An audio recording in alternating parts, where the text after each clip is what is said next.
dia, alunos, tudo bem? Na aula passada, nós vimos que o ar ocupa espaço, certo? Com o nosso experimento. Hoje, nós vamos falar sobre a relação do ar com a pressão. Primeiro, nós precisamos saber o que é a pressão. A pressão é uma força que é aplicada em uma determinada área, ou seja, uma força que eu faço em um determinado lugar.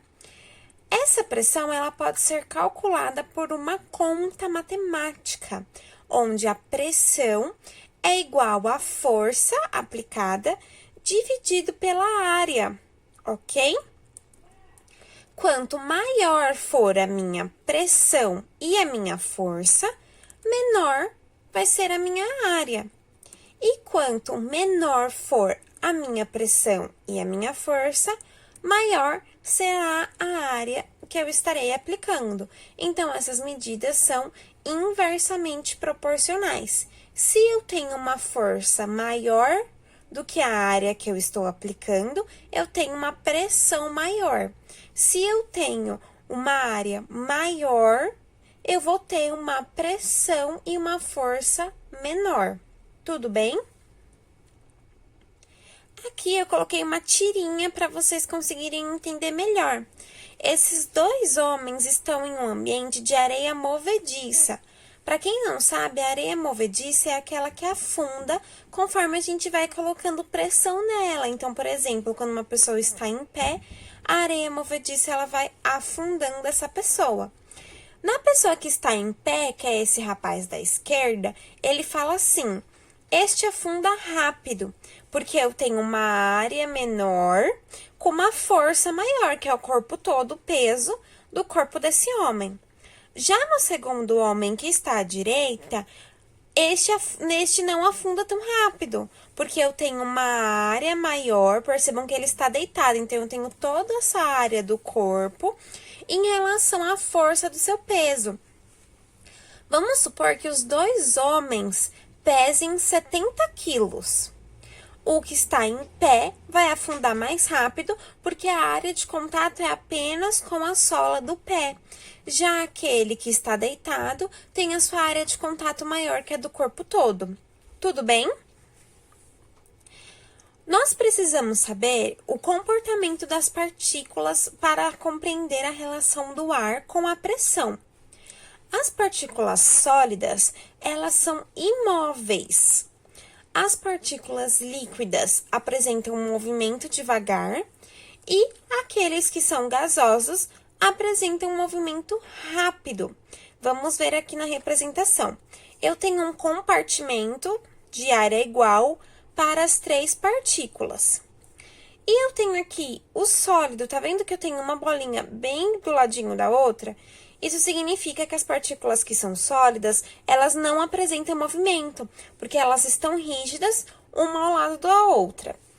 Já no recipiente líquido de área igual, eu tenho movimento devagar dessas partículas. Então, percebam que elas estão mais soltas do que no sólido, mas que elas não ocupam todo o espaço, elas se movimentam de forma lenta aqui nesse recipiente.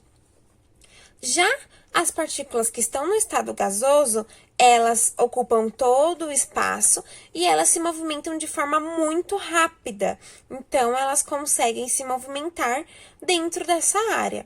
Então, em qual região eu tenho maior fluidez das partículas? No gasoso, porque elas conseguem se movimentar de maneira mais rápida. Tudo bem? Nós precisamos saber disso para compreender o que é a pressão atmosférica. A pressão atmosférica ela é exercida pelos gases que compõem o ar. Então, oxigênio, nitrogênio. Esses gases, eles estão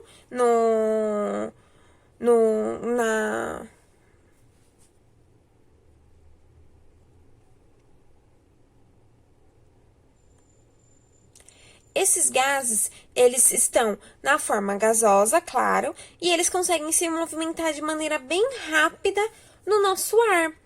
Então, a pressão atmosférica, ela não é sentida por nós não nos sentimos pressionados fisicamente por essa pressão atmosférica, porque as partículas estão se movimentando muito rápido em uma área muito grande que é o nosso planeta Terra, ok? A pressão atmosférica, ela tem bastante relação em relação à coluna de ar. Então, aqui eu tenho um exemplo. Eu tenho a cidade de São Paulo, que está a 750 metros de altitude, então ela está no nível mais alto. E eu tenho Santos, que é uma região litorânea que está ao nível do mar, ok? Aqui em Santos, eu tenho uma maior coluna de ar, tá vendo? Eu tenho uma disponibilidade maior de ar até chegar à minha cidade. Se eu tenho uma maior coluna de ar, eu tenho uma maior pressão atmosférica, porque eu vou ter mais pressão sendo exercida pelos gases, tudo bem? Se eu tenho uma coluna de ar menor, eu tenho uma menor pressão atmosférica, porque eu tenho menos pressão do ar, da atmosfera, exercida na região de São Paulo, ok? Então, qual que é a relação que nós podemos estabelecer entre pressão atmosférica e a altitude?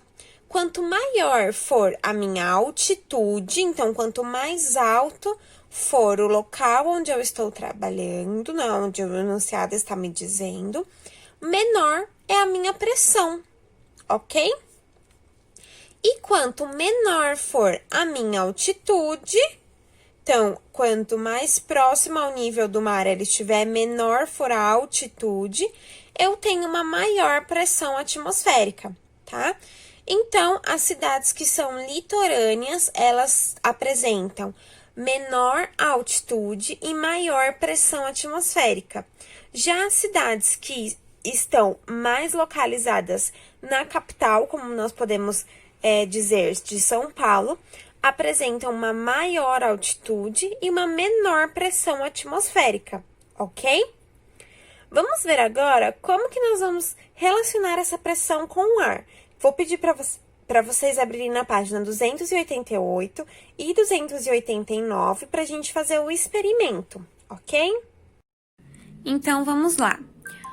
O ar é comprimível e elástico. Você já foi ao circo e reparou que durante a apresentação dos trapezistas existe um colchão de ar embaixo de onde eles realizam o número? Esse colchão tem a função de proteger os artistas, caso caiam do trapézio. Mas de que forma o colchão os protege? Que característica o ar apresenta que o faz adequado a esse colchão e a esse uso? Nessa atividade, vamos explorar essas características do ar. Procedimentos. Número 1. Analise a seringa. Ela é um cilindro oco por onde corre um êmbolo móvel. Em uma ponta existe uma abertura menor por onde sai ou entra o ar, ou líquido, no cilindro quando o êmbolo é empurrado ou puxado. 2. Imagine o que acontecerá se, letra A, puxar o êmbolo da seringa, B, fechar a saída dela com o dedo e C, empurrar o êmbolo mantendo o dedo na abertura da seringa. Discuta com seus colegas e desenhe abaixo o que você espera observar, indicando a posição inicial do êmbolo, isto é, antes de você o empurrar, e a final, depois que você o empurrar. Use a marcação no cilindro da seringa para indicar essas posições. Se pensar em mais de um resultado, desenhe-o também. Então, vocês vão desenhar a sua posição aqui nessa parte branca embaixo. 3. Agora, puxe o êmbolo da seringa, tampe firmemente o bico dela e empurre o êmbolo. Observe o que houve com a posição inicial e com a posição final do êmbolo e desenha o que observou. Então, ó, aqui nós temos a seringa, que é uma seringa de 10 ml, como o experimento está pedindo para vocês. Percebam que na parte superior ela tem um bico, que é para a saída do líquido, e na parte inferior ela tem um êmbolo. Esse êmbolo ele pode ser puxado para aumentar a área, ou então empurrado para diminuir a área, tudo bem? Então, aqui, ó, eu enchi essa seringa de água até 5 ml, e eu tenho a sua parte inferior marcando os 10 ml, tudo bem? Na primeira parte do exercício, ele pede pra gente puxar o êmbolo. Então, eu vou puxar o êmbolo para trás. Então, vendo aqui, eu espalho a minha quantidade de água. Então, eu tenho uma área maior para essa mesma quantidade de água. Já na segunda parte, ele pede pra gente segurar a ponta da seringa e empurrar o êmbolo. Quando eu empurro o êmbolo, eu vou comprimindo o ar. Ele vai ficando cada vez mais difícil de empurrar, ó, percebam através dos meus dedos que eu tô fazendo uma força para conseguir empurrar esse ar. E eu não consigo mais do que isso. Se eu soltar, ele vai empurrar o êmbolo para trás. Então, novamente, ó, eu puxo o êmbolo para frente. Por mais que eu faça muita força aqui para apertar, eu não consigo ir mais do que isso. Porque eu tenho uma pressão muito grande sendo exercida aqui na ponta da seringa. Tudo bem? Agora é com você. Número 1.